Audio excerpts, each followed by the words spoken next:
నాకు చాలా కాలం నుంచి మొక్కల మీద చాలా ఇంట్రెస్ట్గా ఉండేది. నేను కింద మొత్తం మా పెరటంతా మొక్కలు పెంచేవాడిని. కానీ పెద్ద చెట్లు పెరిగిపోయి అదంతా నీడొచ్చి మొక్కలు పెరగటం మానేసిన తర్వాత మిద్దె మీద ప్లాన్ చేసుకుని మిద్దె మీద చిన్న గార్డెన్ కింద మొదలుపెట్టి నేను ఈరోజు ఈ స్థాయికి తీసుకొచ్చాను. సమ్మర్ టైంలో అయితే పైన గ్రీన్ క్లాత్ వేసుకుంటాం.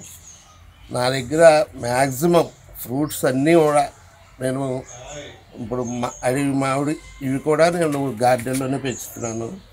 జామ, బత్తాయి, నారింజ, నిమ్మ, అంజీర, మల్బరీ, ఇంకా రకరకాల ఫ్రూట్స్ ఉన్నాయి చాలా మటుకు.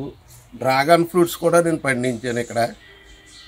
ఈ ఇంటి అవసరాలకు మన ఉపయోగించే దొండ, బీర, కాకర, పొట్ల, చిక్కుడు,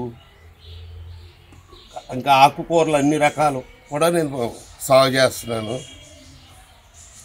మ్యాక్సిమం నా దగ్గర ఉన్న మట్టిలోనే వర్మి కంపోస్టు, కోకోపిట్టు, వేపపిండి, ఆవపిండి ఇవి కలిపి అవే పోషకాలు ఇస్తూ క్రిమిసంహార మందులు వాడకుండా వేప నూనె అవి స్ప్రే చేస్తూ నేను జాగ్రత్తగా పోషిస్తున్నాను వీటిని. వీటి వల్ల మనకి ఆహ్లాదకరం, ఆరోగ్యం అన్నీ ఉంటాయి. కాబట్టి అందరూ కూడా పెరట్లో ఇలా మొక్కలు పెంచి ప్రకృతిని కాపాడుతూ తమ ఆరోగ్యం, తమ సంతోషం కూడా కాపాడుకోవాలని చూస్తాం.